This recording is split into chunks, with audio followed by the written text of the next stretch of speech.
ओम नमो भगवते वासुदेवाय।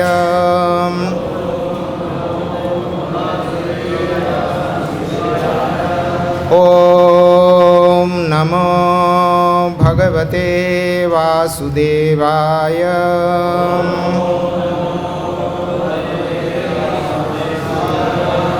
ओम नमो भगवते वासुदेवाय।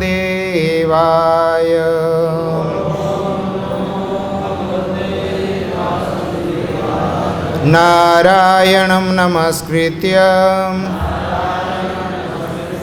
नरं चैव नरोत्तमं देवीं सरस्वतीं व्यासं ततो जयमुदीरयेत्। नष्टप्रायेषु भद्रेषु नित्यं भागवत सेवया भगवती उत्तम श्लोके भक्तिर्भवति नैष्ठिके।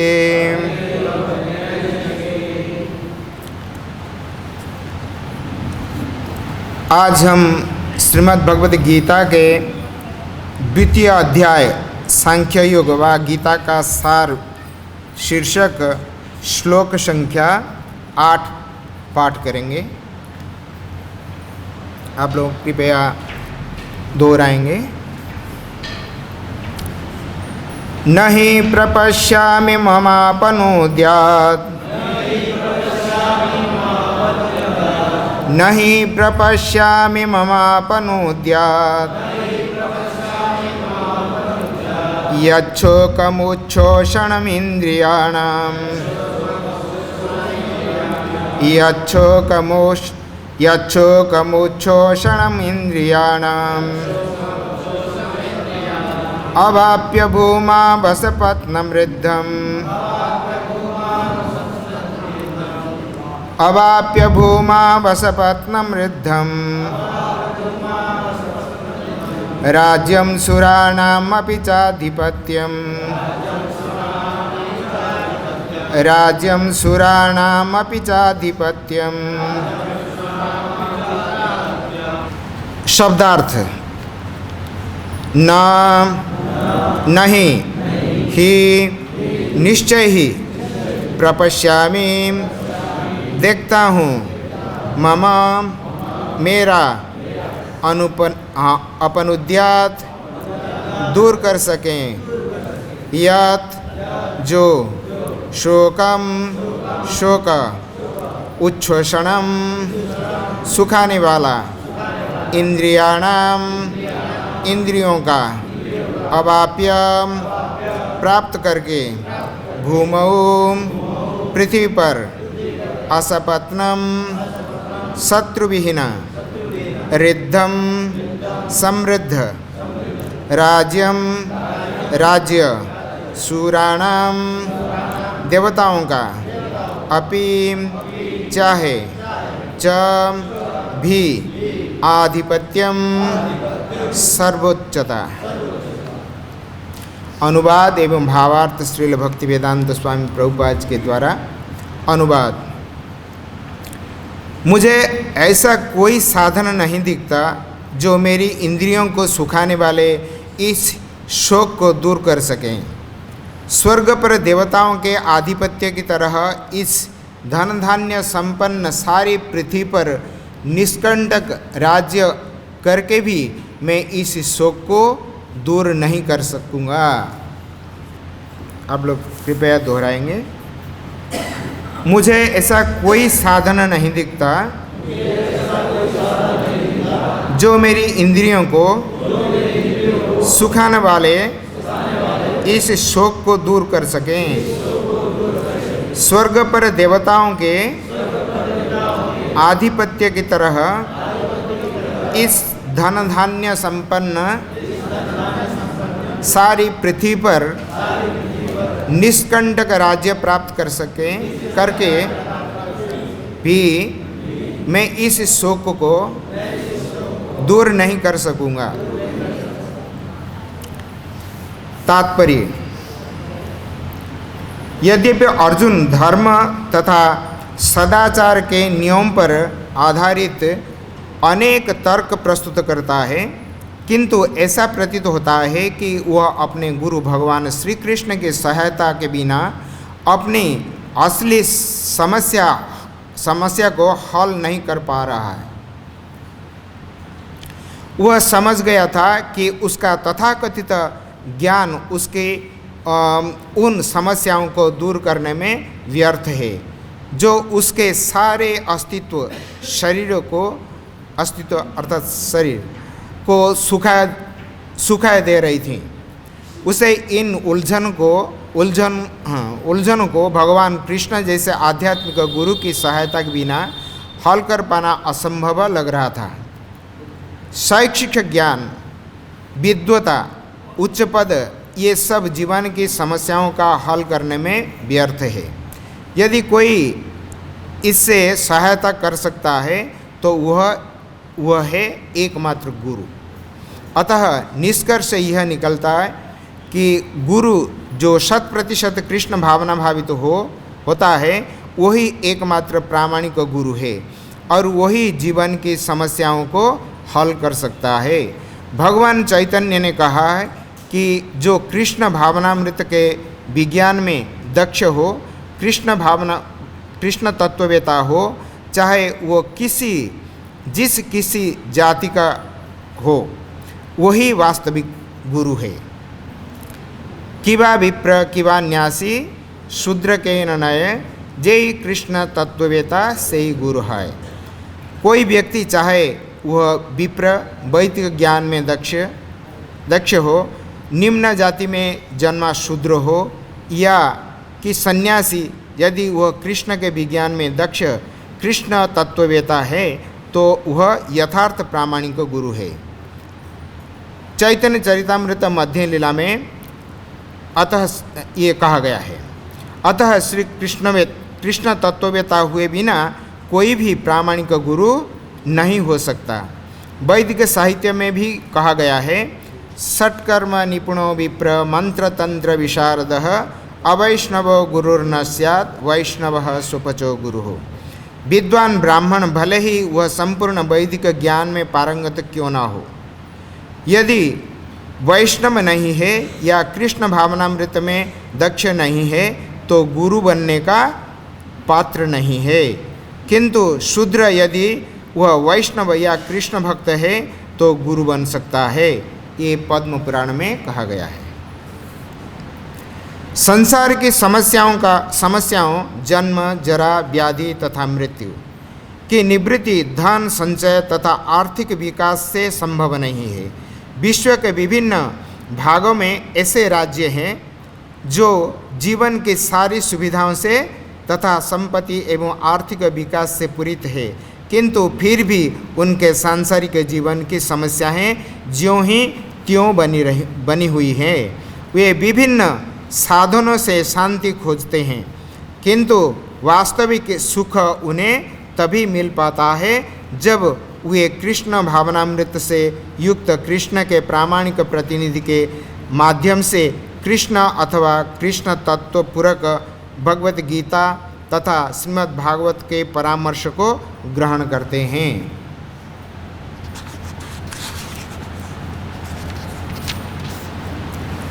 यदि आर्थिक विकास तथा भौतिक सुख किसी की पारिवारिक, सामाजिक, राष्ट्रीय या अंतर्राष्ट्रीय अव्यवस्था से उत्पन्न हुए शोकों को दूर कर पाते हैं तो अर्जुन यह न कहता है कि पृथ्वी का अप्रतिम राज्य या स्वर्गलोक में देवताओं की सर्वोच्चता भी उसके शोक को दूर नहीं कर सकती।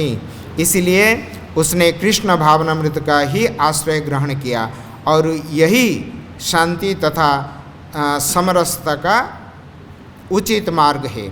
आर्थिक विकास या विश्व आधिपत्य प्राकृतिक प्रलय द्वारा किसी भी क्षण समाप्त हो सकता है।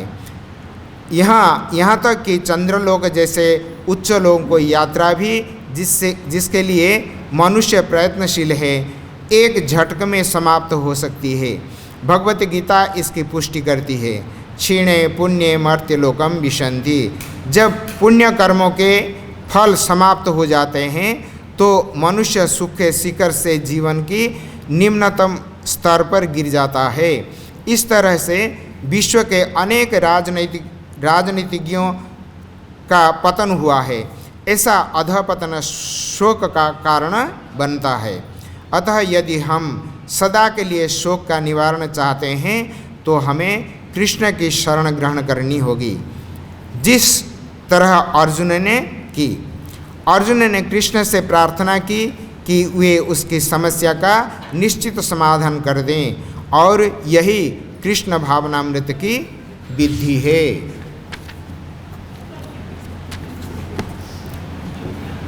ओम अज्ञानं तिमिरान्धस्य ज्ञानाञ्जनशलाकया चक्षुर्निमीलितं येन तस्मै श्रीगुरवे नमः। श्रीचैतन्यमनोभीष्टं स्थापितं येन भूतले स्वयं रूप कदा मह्यं ददाति स्वपदान्तिकं। वन्देऽहं श्रीगुरोः श्रीयुतपदकमलं श्रीगुरून् वैष्णवांश्च श्रीरूपं साग्रजातं सहगण रघुनाथान्वितं तं सजीवं साद्वैतं सावधूतं परिजनसहितं कृष्णचैतन्यदेवं श्रीराधाकृष्णपादान् सहगण ललिता श्रीविशाखान्वितांश्च। हे कृष्ण करुणा सिंधो दीनबंधो जगत्पते गोपेश गोपिकाकान्त राधाकान्त नमोस्तुते। तप्त कांचन गौरांगी राधे वृंदावनेश्वरी वृषभानुसुते देवी प्रणमामि हरिप्रिये। वाञ्छाकल्पतरुभ्यश्च कृपा सिन्धुभ्येव च पतितानां पावनेभ्यो वैष्णवेभ्यो नमो नमः। नमो महावदान्याय कृष्णप्रेम प्रदायते कृष्णाय कृष्णचैतन्य नाम्ने गौरत्विषे नमः। जय श्री कृष्ण चैतन्य प्रभु नित्यानंद श्री अद्वैत गदाधर श्रीवासादि गौरभक्तवृंद। हरे कृष्णा कृष्ण कृष्ण हरे हरे, हरे राम राम राम हरे हरे। वंशी विभूषितकरान्नवनीरदाभात् पीताम्बरादरुणबिम्बफलाधरोष्ठात् पूर्णेन्दुसुन्दरमुखादरविन्दनेत्रात् कृष्णात् किमपि परमतत्त्वमहं न जाने। कृष्णात् किमपि परमतत्त्वमहं न जाने। कस्तूरीतिलकं ललाटपटले वक्षस्थले कौस्तुभं नासाग्रे वरमौक्तिकं करतले वेणुकरे कङ्कणं। सर्वाङ्गे हरिचन्दनं सुललितं कंठे च मुक्तावलीं गोपस्त्रीपरिवेष्टितो विजयते श्रीगोपालचूडामणिः। बर्हापीडं नटवरवपुः कर्णयो कर्णीकारं बिभ्रतवासः कनककपिशं वैजयन्ती च मालाम्। रन्ध्रान् वेणुरदरसुधया पूरयन् गोपवृन्दैः वृन्दारण्यं स्वपदरमणं प्राविशद् गीतकीर्तिः प्राविशद् गीतकीर्तिः।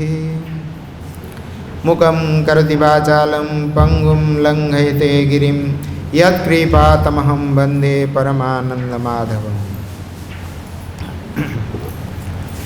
नहीं प्रपश्यामि ममापनुद्यात् यच्छोकमुच्छोषणमिन्द्रियाणाम् अवाप्य भूमा वसपत्नमृद्धं राज्यं सुराणाम् अपि चाधिपत्यम। मुझे ऐसा कोई साधन नहीं दिखता जो मेरी इंद्रियों को सुखाने वाले इस शोक को दूर कर सके। स्वर्ग पर देवताओं के आधिपत्य की तरह इस धन धान्य से संपन्न सारी पृथ्वी पर निष्कंटक राज्य प्राप्त करके भी मैं इस शोक को दूर नहीं कर सकूँगा। तो भगवत गीता जो क्रम से अभी चले आ रहे हैं, तो पहला अध्याय में जैसे भगवान अर्जुन को फटकार लगाए, क्योंकि अर्जुन ने अपना असामर्थ्यता को प्रकट करते हुए उन्होंने युद्ध न करने के लिए निश्चय किया, इसलिए भगवान ने उनको बहुत सारे बात समझाते हुए अंततगत्वा उनको फटकार लगाए। अब अर्जुन अब क्या करें?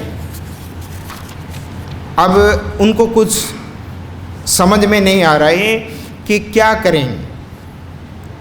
तो इसलिए तो जब इस प्रकार संदिग्ध एवं संशय युक्त परिस्थिति में अर्जुन पड़ा हुआ है, तो उस समय संजय धृतराष्ट्र से ये बोल रहे थे कि तम तथा कृपयाभिष्ट मश्रु पूर्णाकुले क्षणम विषिदंतमिदं वाक्यम उवाच मधुसूदन।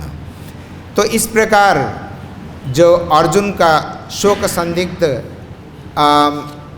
अवस्था में और अश्रुपूर्ण नेत्रों में ये करुणा दया परवश होकर जब इस स्थिति में थे, तो भगवान श्री कृष्ण उनसे कहा। तो जब पहले उन्होंने उनको फटकारा, उन्होंने कहा कि आप कैसे ही, आप क्षत्रिय है, तो आपका अंदर ये सब कल्मषता कहाँ से आई? कुतस्त्वा कस्मलमिदम विषमे समुपस्थितम अनार्य जुष्टम अस्वर्ग्यम अकीर्तिकरम अर्जुन। तो ये जो सारे क्लैब्य जो नपुंसकता का है, ये आपका अंदर ये कल्मष रूप में ये कहाँ से आई है? ये तो जो आर्य पुरुष होते हैं तो उनके लिए ये शोभा नहीं देते। फिर कहते हैं क्लैब्यम मास्म गम पार्थ नैतत् कोई उपपद्यते क्षुद्रम हृदय दौर्बल्यम त्यक्तुष्ट परम तप। हे परम तप शत्रु निधनकारी अर्जुन, इन जो क्षुद्र दुर्बल हृदय को परित्याग करके आप युद्ध के लिए तैयारी हो। तो इस समय अर्जुन ने पूछा भगवान से, अर्जुन उवाच।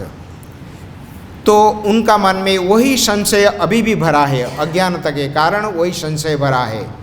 कहते हैं कि कथम भीष्म अहम संख्ये में ये पिता माता स्वजन आत्मीय संबंधी गुरु आचार्य इनको कैसे मैं वध कर सकता हूँ, जिनके पास में मैंने खेला बढ़ा खाया सब प्रकार विद्या सीखी, तो सब प्रकार किया, तो उनको कैसे मैं अस्त्र शस्त्रों से विद्ध करूं? तो इस प्रकार गुरुजनों को अगर वध करके ये राज्य को प्राप्त करूं तो इससे मुझे कोई लाभ नहीं होगा। तो इस प्रकार उन्होंने निश्चय करके, तो उन्होंने फिर भी भगवान से ये पूछते हैं कि इनमें से कौन ये न चैतद विद्म कतरोन गरियो यद्वा जयमा यदिवा न जयेहु याने बहत्वा न जिजीविषाम स्ते अवस्थिता सम्मुखे धार्तराष्ट्र। यद्यपि हम इनसे युद्ध करना नहीं चाहते हैं, जीतना नहीं चाहते हैं, उनको युद्ध में हराकर राज्य को प्राप्त करना नहीं चाहते हैं, फिर भी ये लोग हमारे सामने आकर खड़े हुए हैं, तो हम क्या करें? तो अब भगवान श्री कृष्ण से तो उन्होंने गुहार लगाते हैं, कहते हैं कार्पण्य दोषोपहत स्वभाव पृच्छामि त्वां धर्म समूढ़ चेता यच्छ्रेयस्यान्निश्चितं ब्रूहि तन्मे शिष्यस्तेहं साधिमां त्वां प्रपन्नम्। मैं कृपणता के कारण, कायरता के कारण, धर्म के विषय में अत्यंत मूढ़ अविवेकी अज्ञानी हो चुका हूँ। मुझे समझ में नहीं आ रहा है मैं क्या करूँ। तो इस प्रकार परिस्थिति में जो मेरे लिए अत्यंत श्रेय है, कल्याणप्रद है, आप कृपापूर्वक बताया करें। क्यों? ना शिष्यस्ते अहम साधिमाम त्वाम प्रपन्नम। मैं अब आपका शिष्यत्व ग्रहण कर रहा हूँ, मैं आपका शिष्य बन गया हूँ, तो अब आपका अधिकार में आ गया हूँ, तो आप मुझे शोधन करिए, शिक्षा दीजिए, मैं अब क्या करूं।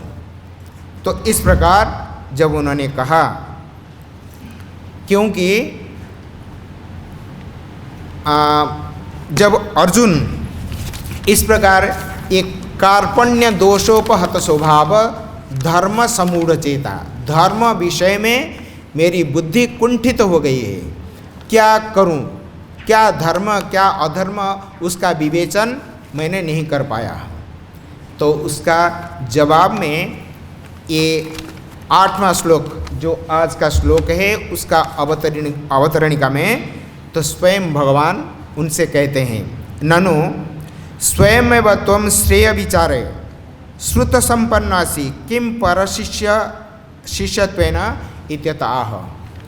भगवान अर्जुन से कह रहे हैं कि आप तो समस्त शास्त्रों का अध्येता है, सब जानते हो, तो आपका श्रेय कल्याण का विषय में आप विचार करो, दूसरे का अन्य का शिष्यत्व ग्रहण करने में आपका क्या लाभ है।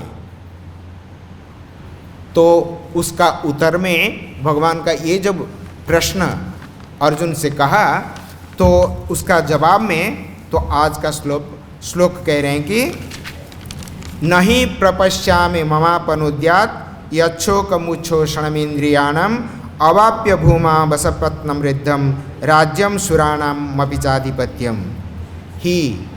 इसलिए यस्मात्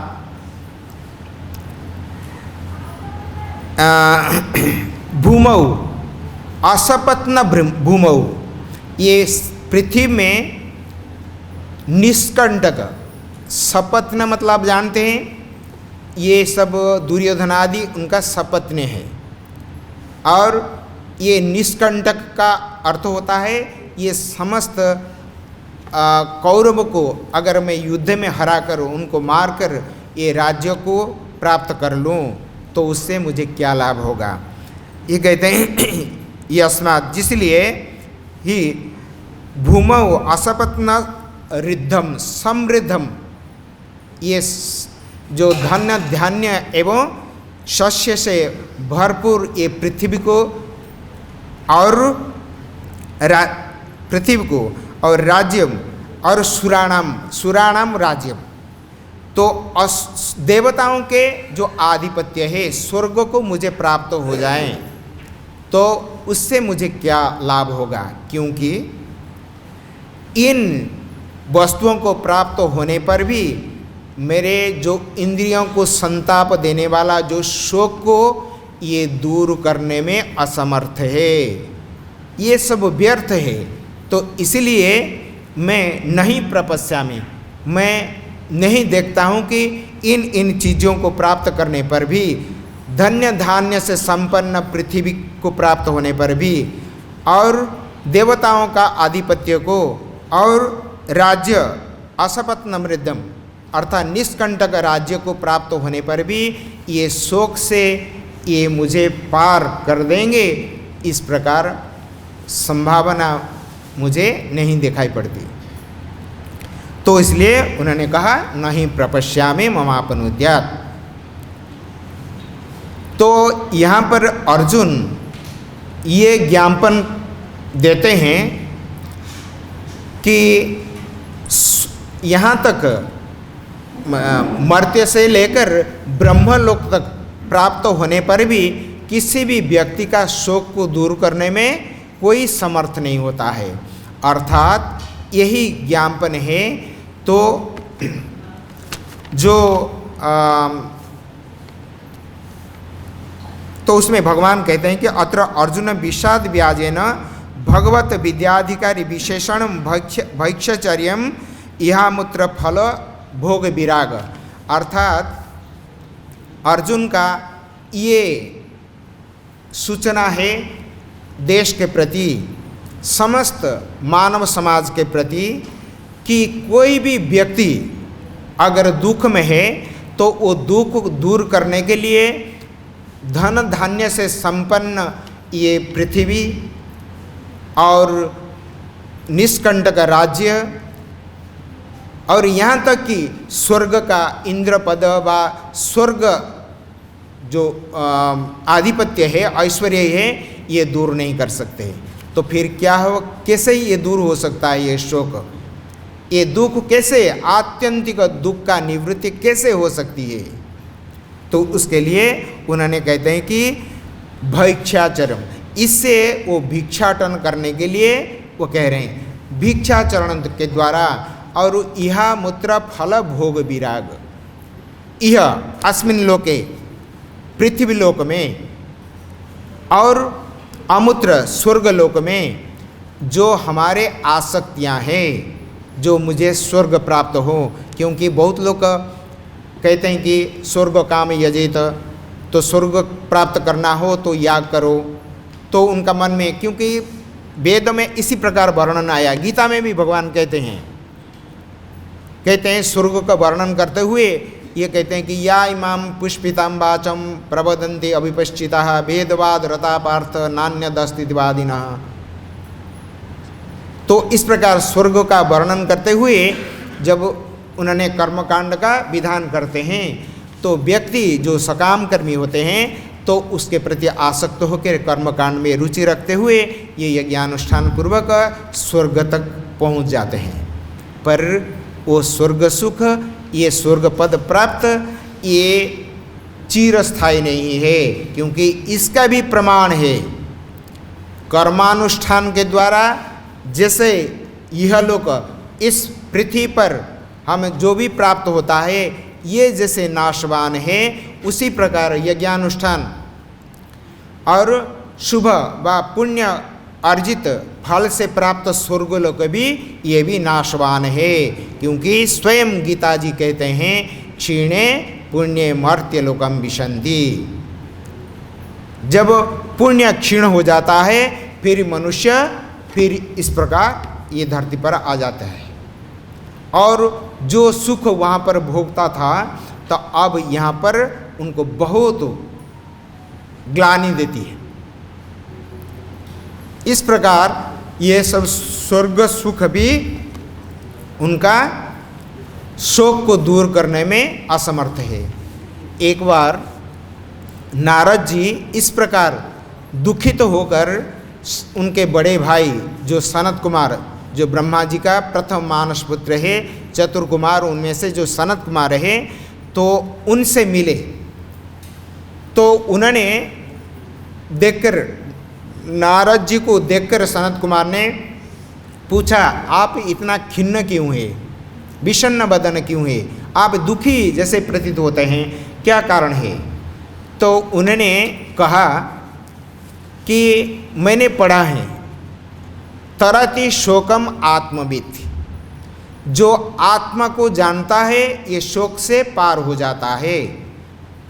पर मैं सोचामि सोहम भगवः सोचामि तम माम भगवान शोकस्य पारम तारयतु। तो अब सनत कुमार से नारद जी कहते हैं कि मैं अभी बड़ा शोक में पड़ गया हूँ, हे प्रभु आप मुझे ये शोक सागर से पार कराइए। तो सनत कुमार बड़े भाई है, यद्यपि छोटे से बालक जैसे 5 साल के बालक जैसे ऐसे प्रतीत होते हैं, लेकिन ब्रह्मा जी का प्रथम संतान है। तो उनसे वो कह रहे हैं, तो अच्छा ये बताइए कि आपने क्या क्या पढ़ा है, क्या क्या जाना है। जब उन्होंने अपना जो क्या बायोडाटा, जो एजुकेशनल क्वालिफिकेशन के बारे में उन्होंने बताए, तो आपको तो पूरा 1 दिन लग जाएगा, इतना विद्या उन्होंने पढ़ी। नारद जी ने इतने विद्या, चारों वेदों को तो ऐसे ही जैसे ही तैसे ही पूरा कंठस्थ कर चुके हैं, कहीं भी पूछो। और इससे नहीं, ये जो 6 अंगों के साथ सारे वेदांग को उन्होंने कंठस्थ कर रखा है। फिर भी इतना ही नहीं, बहुत सारे विद्या उन्होंने, खगोल भूगोल अनेक सभी विद्या अर्जन करने पर भी अभी वो शोकग्रस्त है। तो इसलिए ये कहते हैं शोकम पारम तारेतु भवान। अब सनत कुमार से वो कहते हैं, तो यही ज्ञापन देता है कि संसार में विद्या ये आपको दुख का, आत्यंतिक दुख का निवृत्ति करने में असमर्थ है। आत्यंतिक दुख का निवृत्ति का क्या मतलब है? आत्यंतिक दुख का निवृत्ति मतलब दोबारा पुनः वो दुख न आवे। जैसे हमको कोई बीमार होता है तो हम डॉक्टर के पास जाते हैं, तो वो दवा दारू देते हैं, तो कुछ देर के लिए वो रोग ठीक हो जाता है, लेकिन तो वो जो मूल रूप से जो उसका जड़ है वो अंदर रहता है। फिर जब उसको अनुकूल परिस्थिति आती है तो फिर वो रोग फिर होता आता है। तो ये आत्यंतिक नहीं है, अनात्यंतिक है। लेकिन आत्यंतिक एक बार निवृत्त होने पर और फिर दोबारा नहीं होना चाहिए, यही है। तो पूर्व श्लोक में, कल का श्लोक में जो अर्जुन ने भगवान से पूछा कि कार्पण्य दोषोपहत स्वभाव पृच्छामि त्वाम धर्म समूढ़ चेता। कार्पण्य कृपणता वशः, कृपणता जो हम जानते हैं, कृपण का मतलब ये होता है जिसके पास बहुत सारे धन दौलत है पर वो ना खाता है ना खिलाता है ना किसको देता है, ऐसे ही सढ़ाता है। तो ऐसे ही, लेकिन इस शास्त्र में और कुछ बताते हैं। कृपण शब्द का अर्थ होता है जो अनात्मविद, जो आत्मा का बारे में अनभिज्ञ है, जो आत्मा को नहीं जानता है, परमात्मा को नहीं जानता है।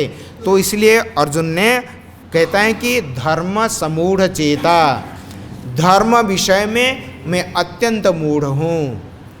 तो धर्म विषय का मूढ़ हूँ, तो यहाँ पे धर्म और आत्मा में तो कोई संयोग नहीं है, ये कहते हैं नहीं। इसका अर्थ इसे है, धर्म शब्द का व्युत्पत्ति करते हुए कहते हैं धारयतीति धर्म, धारयतीति धर्म, जो सभी को धारण करता है। सर्व अधिष्ठान भूत जो परमात्मा परम ब्रह्म भगवान श्री कृष्ण ही सर्वाधार है और वही ही सभी को धारण कर रखे हैं। तो वही ही धर्म है, वासुदेव पराधर्म। तो इसलिए भगवान ही परम धर्म है।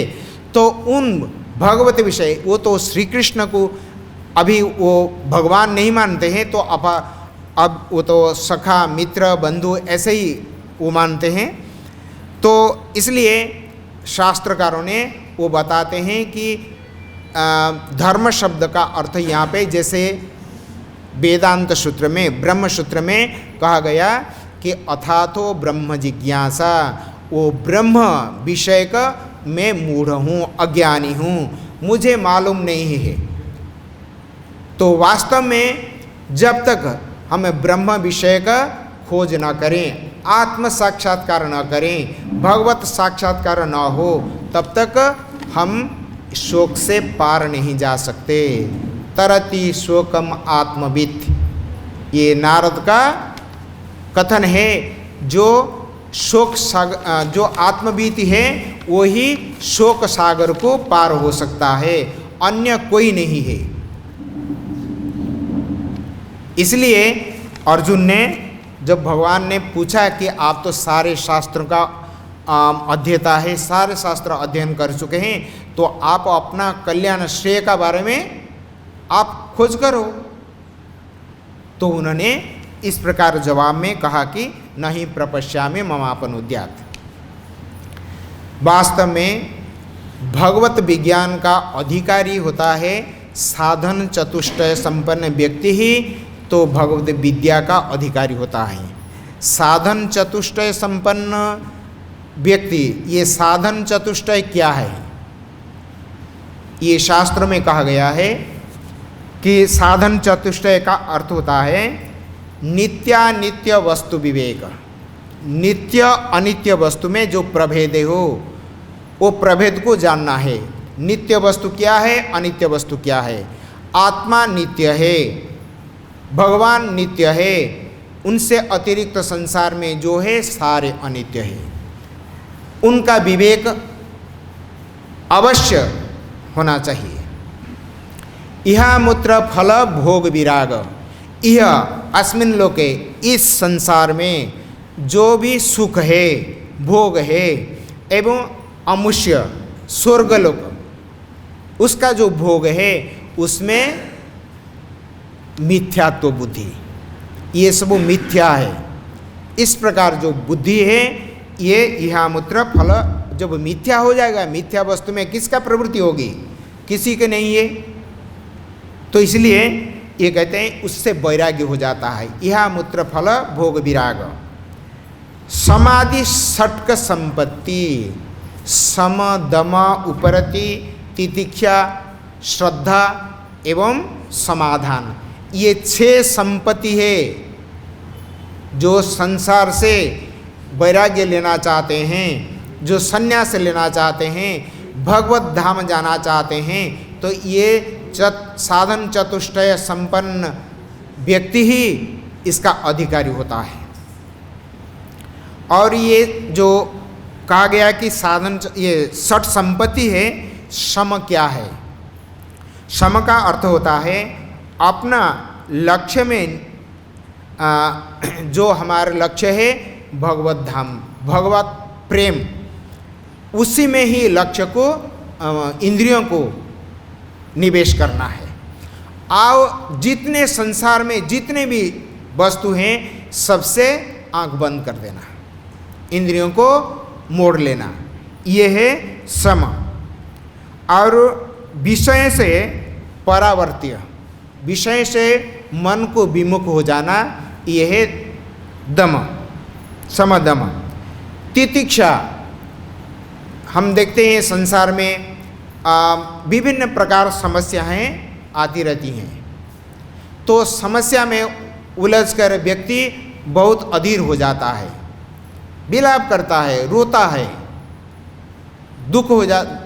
दुखी, इतना दुखी हो जाता है तो अपना दुख को बताने के लिए वो भी संकोच करता है।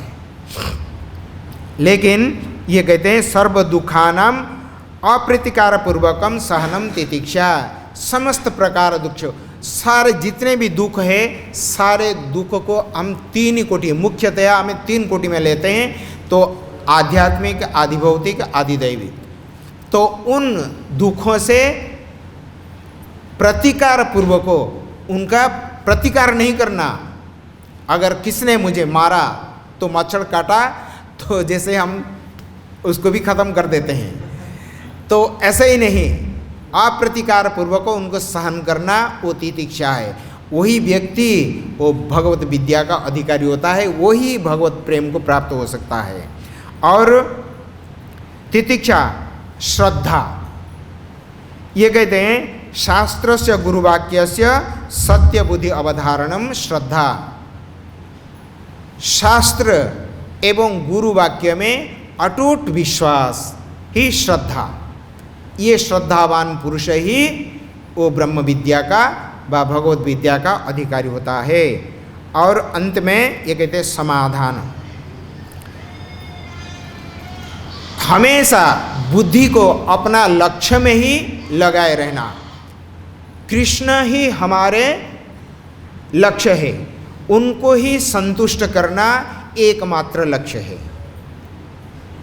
तब हमें अपना जो 11 इंद्रियां हैं, 5 ज्ञानेंद्रियां, 5 कर्मेंद्रियां और 1 अंतरिंद्रिय मन है, इनको उन्हीं में ही लगाना है।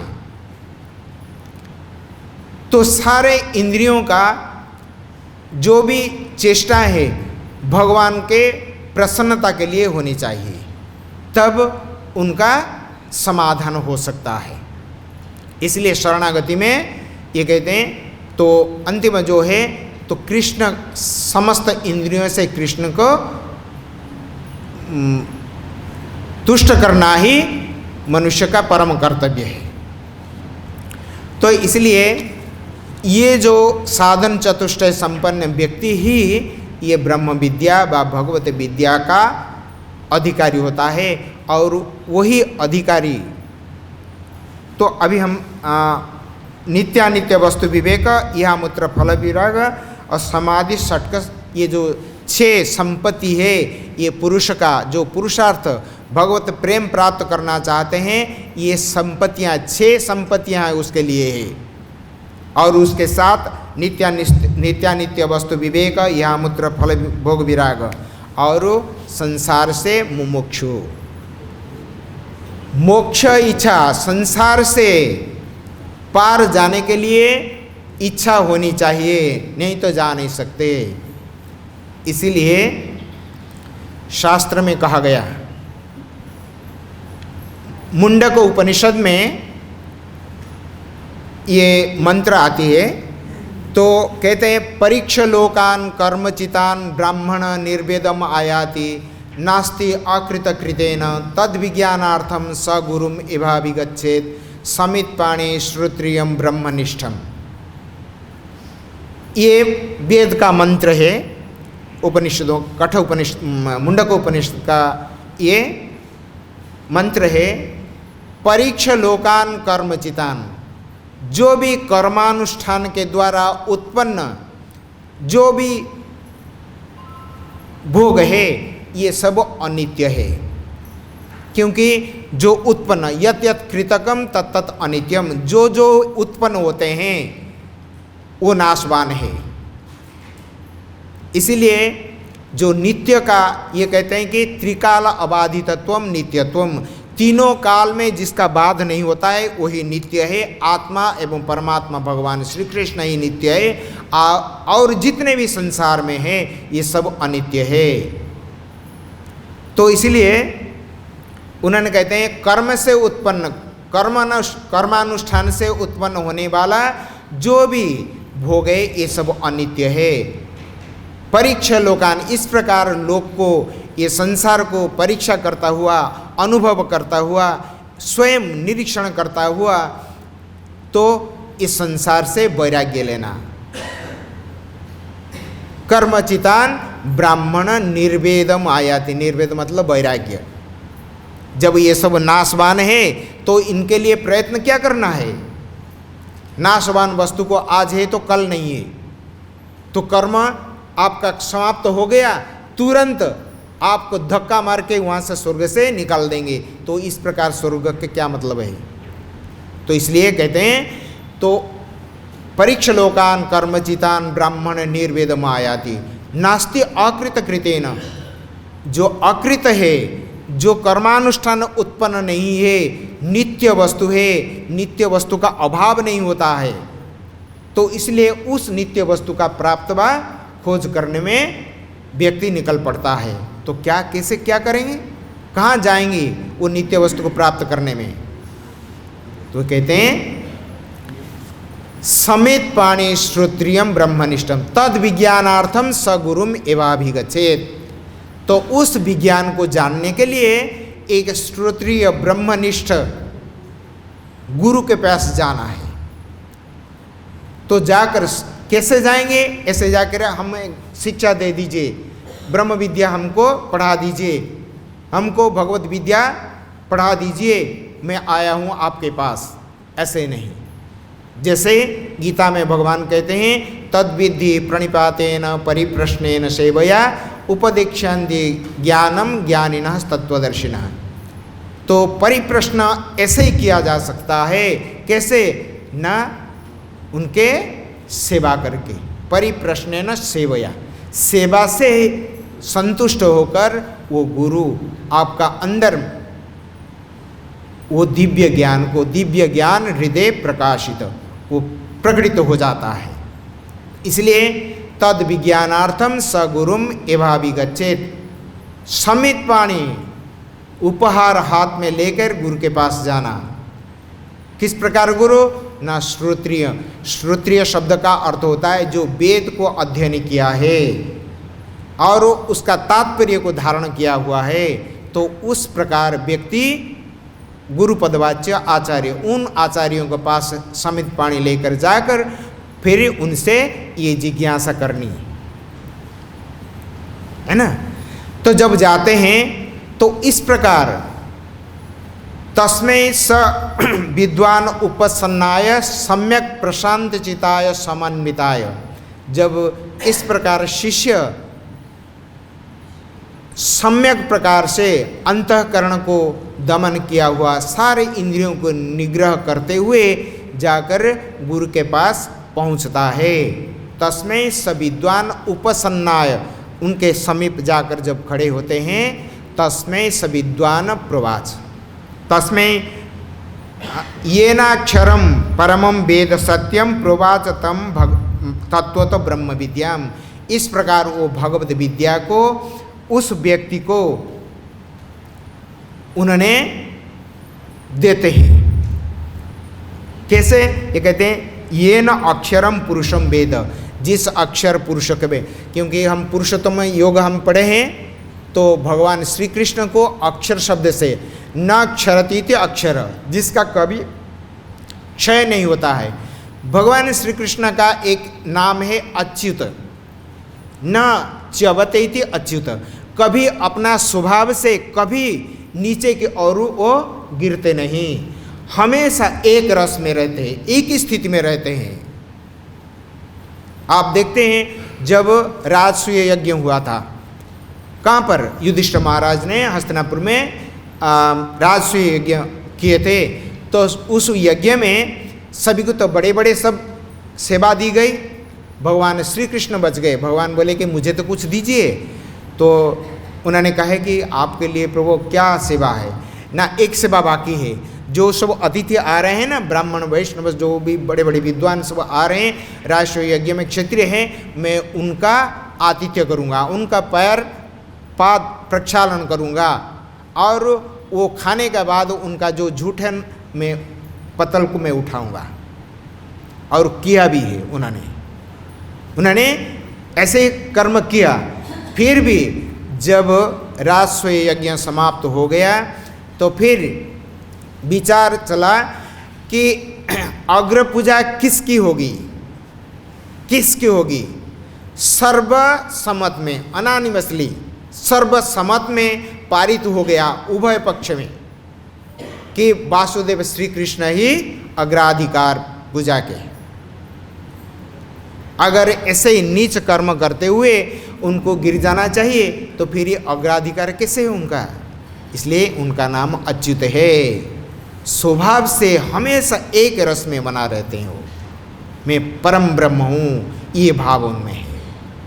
तो इसलिए तो वो जो प्रशांत चित्त, सम्यक स्थिर चित्त हृदय वाला जो शिष्य गुरु के पास जाता है, तो गुरु ये न अक्षरम पुरुषम वेद, जिन्होंने अक्षर पुरुष को उन्होंने जाना, तस्मै सप्रवाच, तो उनके लिए वो ब्रह्म विद्या का उपदेश देता है। तो वही आज का ये है श्लोक का अर्थ है। क्योंकि वो कहते हैं कि कल का श्लोक में कहे कार्पण्य दोषोपहत स्वभाव, कृपणता के धर्म विषय में, ब्रह्म विषय में मैं अत्यंत अनधिकारी हूँ, इसलिए मुझे समझ में नहीं आता है मैं क्या करूं। नहीं प्रपश्या में ममापनुद्यात, मेरे इस प्रकार इंद्रियों को सुखाने वाले ये शोक को कैसे दूर करूं।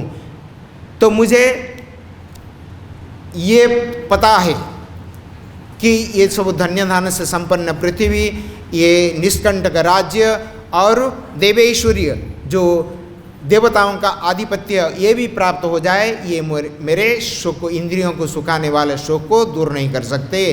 तो इसलिए प्रभुपाद जी ने तात्पर्य में अंत में लिखा है कि एक प्रामाणिक वैष्णव गुरु ही उनका शोक को दूर कर सकता है। और वो कौन हो सकता है? तो इसलिए चैतन्य महाप्रभु उसका भी प्रतिपादन किए, किवा न्यासी, किवा शूद्र, किवा न्यास, क्या है, किवा विप्र, किवा न्यासी शूद्र के नये, जय कृष्ण तत्ववेता से ही गुरु है। तो उसमें सन्यासी और ब्राह्मण और शूद्र, वो किसी जाति धर्म वर्ण निर्विशेष में जो भी कृष्ण का तत्व का वेत्ता है वही गुरु हो सकता है, वही ही शोक से पार को ला सकते हैं। तो इस प्रकार ये आज का जो विषय है अर्जुन का, तो ब्रह्म विद्या, भगवान को अपना गुरु बनाना है, और आत्मविद्या व भगवत विद्या का विषय में जिज्ञासा और उसका शिक्षा ग्रहण करना है, तो उसके लिए ये सब विधियां हैं। ये साधन चतुष्टय संपन्न व्यक्ति जब संसार में इस प्रकार कर्तव्य में निष्ठा रखते हुए ये सम्यक प्रशांत चिताय इस प्रकार श्रोत्रिय ब्रह्मनिष्ठ गुरु के पास जाते हैं, तो गुरु का यही कर्तव्य होता है, हमेशा न्याय से उचित मार्ग से। जैसे इस प्रकार व्यक्ति इन्होंने अपना गुरु के पास गए, वो आया हुआ व्यक्ति को वो ब्रह्म विद्या का उपदेश करना और ये शोक सागर से उसको पार कराना उनका फर्ज है, कर्तव्य है, इसीलिए तो वो गुरु है। इस प्रकार अर्जुन ने जब अपना असामर्थ्यता प्रकट करके तो भगवान का चरण में प्रपन्न होना चाहते हैं, तो उसका पूर्व भूमिका है, आगे फिर कहेंगे आगे किंचन प्रभु। हरे कृष्णा।